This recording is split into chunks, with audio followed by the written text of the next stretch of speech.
इस वीडियो में IGNOU BEd entrance exam 2022 का क्वेश्चन पेपर से पार्ट बी हिंदी का आंसर्स डिस्कस करेंगे, इसीलिए वीडियो आपके लिए बहुत ही ज़रूरी है। चलिए स्टार्ट करते हैं। सबसे पहले आपने इससे पहले जो वीडियोस हमने बनाया है उन पर देखा है कि ये जो हिंदी है इसमें सबसे पहले कॉम्प्रिहेंशन टेस्ट दिया जाता है, एक छोटा सा पैराग्राफ दिया जाता है, गद्यांश दिया जाता है और उसे पढ़ना है, फिर आपको आंसर करना है। आप अपना सुविधा के अनुसार उसका आंसर अवश्य कीजिएगा। क्वेश्चन नंबर 161, यह जो पैराग्राफ यहाँ आप देख पा रहे हैं ये मनुष्य के बारे में है, मानव समाज के बारे में है। चलिए एक एक करके क्वेश्चन आंसर करते हैं। क्वेश्चन नंबर 161, मनुष्य की विशेषता किसमें है? इस प्रश्न का सही जवाब हो जाएगा ऑप्शन डी, उसके चरित्र में, क्योंकि ये जो पैराग्राफ है ये मनुष्य चरित्र के बारे में है। इंसान का जो चरित्र है ये बहुत ही महत्वपूर्ण है। एक बार अगर किसी का चरित्र में कोई हनन आ जाए तो दोबारा यह ठीक नहीं होता, यही बात यहाँ बताया गया है। क्वेश्चन नंबर देखो 162, मनुष्य सम्मान किस कारण से पाता है? याद रखिएगा, मनुष्य अपने चरित्र के कारण सम्मान प्राप्त करता है, इसीलिए ऑप्शन ए होगा इस प्रश्न का सही उत्तर। सवाल नंबर 163, चत्री में कौन कौन से गुण आते हैं? चत्री नहीं, यहाँ चरित्र होगा, क्षमा कीजिएगा। तो चरित्र में कौन कौन से गुण आते हैं?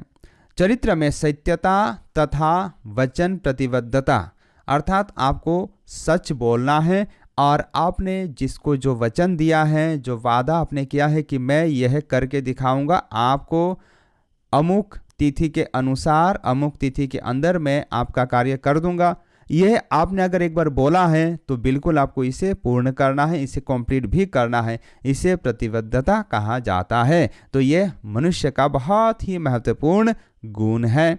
आगे बढ़ते हैं। सवाल नंबर 164, रावण की निंदा क्यों की जाती है? रावण के बारे में भी यहाँ बताया गया है।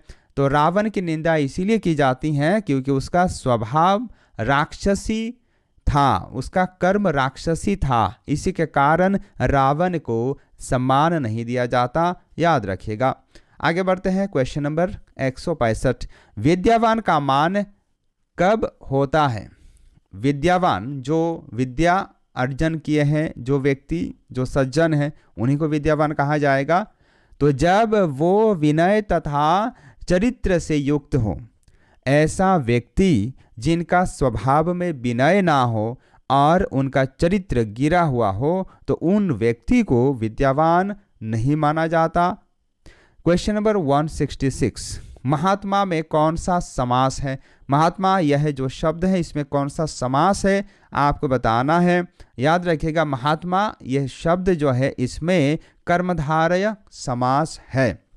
अच्छा, आइए कर्मधारय समास के बारे में थोड़ा जान लेते हैं। कर्मधारय समास वो समास है जहां दो पद यानी शब्द मिलकर एक ऐसा समस्त पद बनाते हैं जिसमें पहला पद यानी कि पूर्व पद कहते हैं, दूसरे पद यानी कि उत्तर पद की विशेषता बताता है, यानी एक विशेषण और दूसरा विशेष्य। जैसे कि नीलकमल, यह नीलकमल जो शब्द है यानी कि इसको अगर पूर्व पद और उत्तर पद में अगर हम तोड़ेंगे तो यह हो जाएगा नीला है जो कमल। नीला है विशेषण और कमल है विशेष्य। ठीक है, चलिए आगे बढ़ते हैं। क्वेश्चन नंबर 167, किस शब्द में अनुस्वार के स्थान पर न लिखा जाता है? यानी कि निम्न में जो शब्द दिया गया है इनमें से पंडित जो शब्द है इसमें अंक की मात्रा के स्थान पर न लिखा जाता है, इसीलिए इसका सही उत्तर ऑप्शन ए हो जाएगा।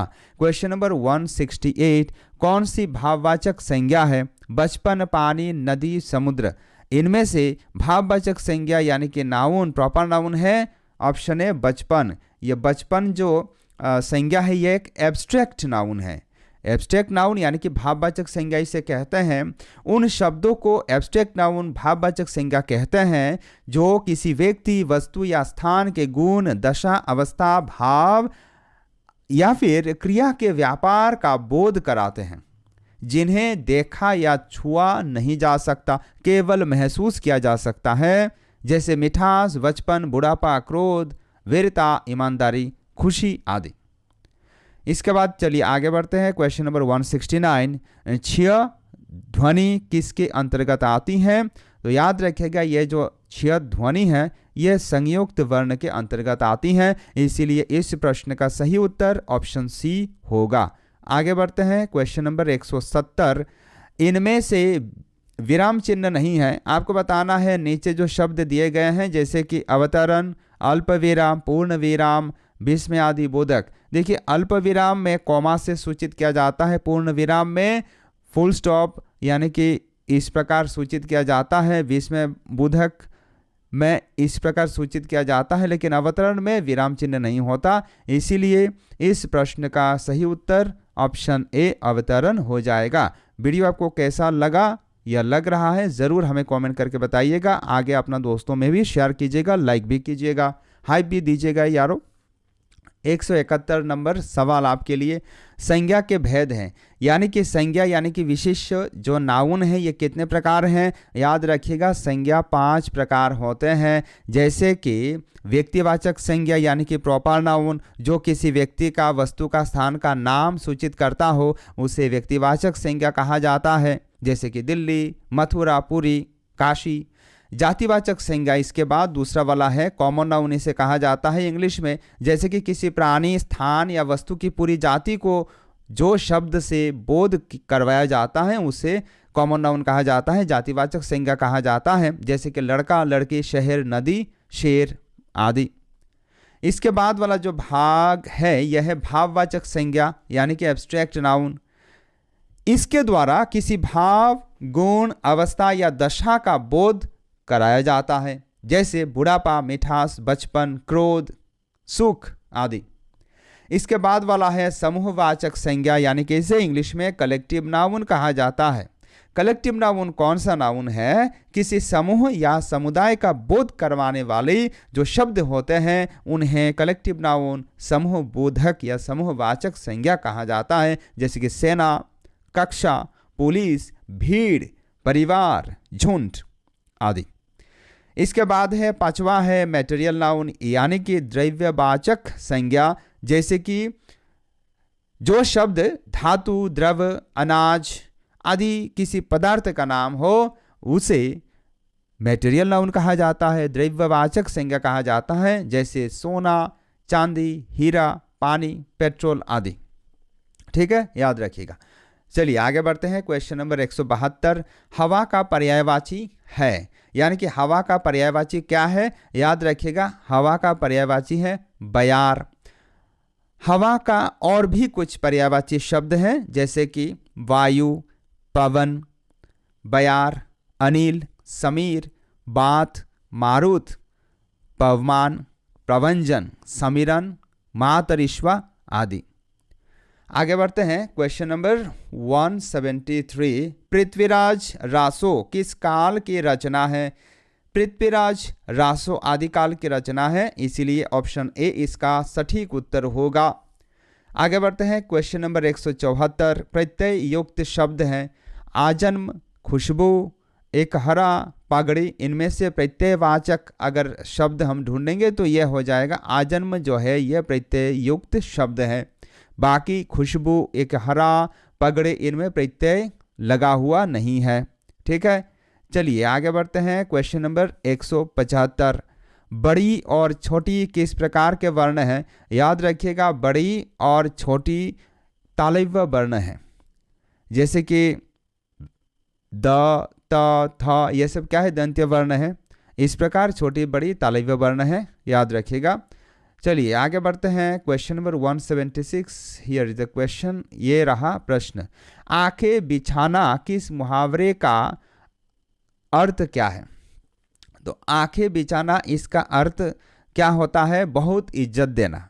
आंखें बिछाने का मतलब होता है बहुत इज्जत देना, इसीलिए इसका सही उत्तर हो जाएगा ऑप्शन बी। 177, यहाँ काली घटा का गमन घटा, ये बार बार रिपीटेडली पूछा गया है क्वेश्चन, इसीलिए बहुत ध्यान से आपको प्रीवियस ईयर क्वेश्चन प्रैक्टिस हम करवाने का प्रयास कर रहे हैं। तो ये यमक अलंकार का उदाहरण है, जिस शब्द को बार बार दोहराया जाता हो और यहाँ जो शब्द को अलग अलग जगहों पे दोहराया जा रहा हो लेकिन उसका अलग अलग जगहों पे अलग अलग अर्थ होता हो, उस अलंकार को यमक अलंकार कहा जाता है।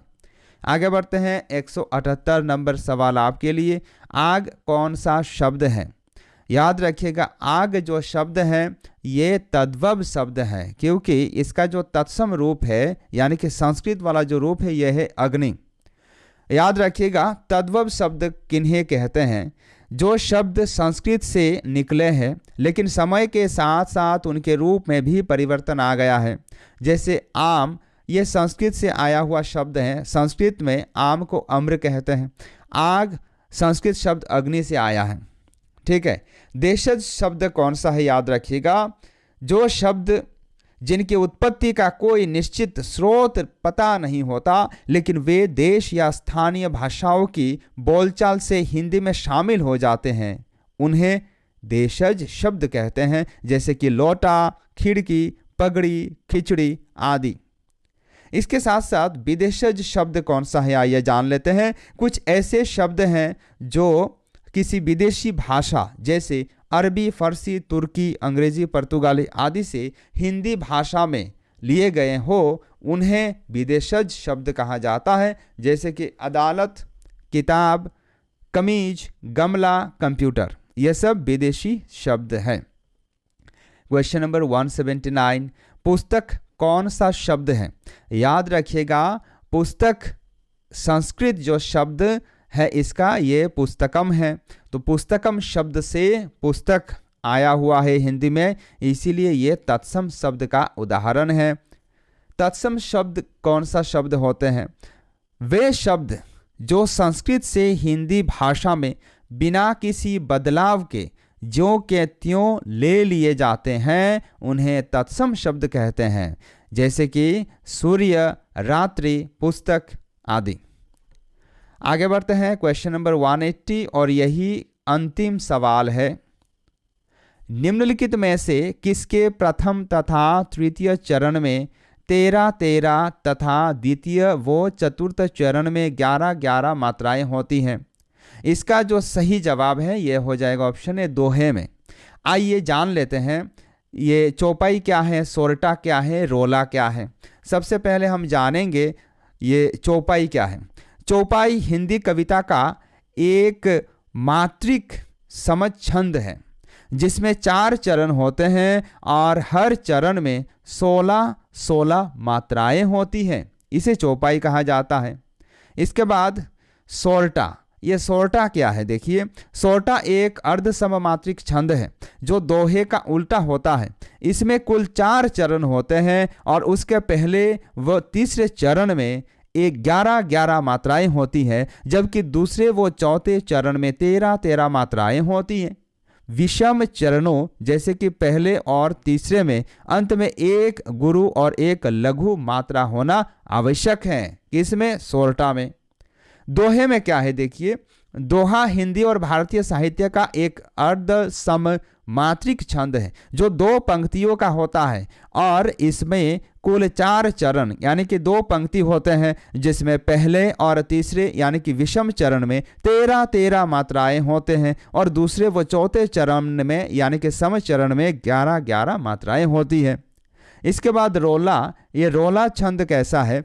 रोला छंद की परिभाषा और उदाहरण आइए हम जान लेते हैं। रोला छंद एक सममात्रिक छंद है जिसमें प्रत्येक पंक्ति यानी कि चरण में 24 मात्राएं होती हैं और 11 तथा 13 मात्राओं पर यति यानी कि विराम होती है। इसमें पहले और तीसरे चरण में 11 मात्राएं और दूसरे वो चौथे चरण में 13 मात्राएं होती है तथा अंत में 2-2 वर्णों जैसे कि लघु गुरु या गुरु लघु का तुक मिलना आवश्यक है।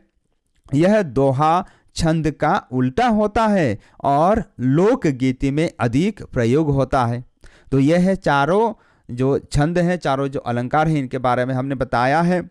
साथियों, आज का क्लास में बस इतना ही। मिलते हैं आपसे अगला क्लास में और कोई शानदार टॉपिक के साथ। तब तक के लिए आप इसी प्रकार पढ़ाई करते रहिए, आगे बढ़ते रहिए। नमस्कार, जय हिंद।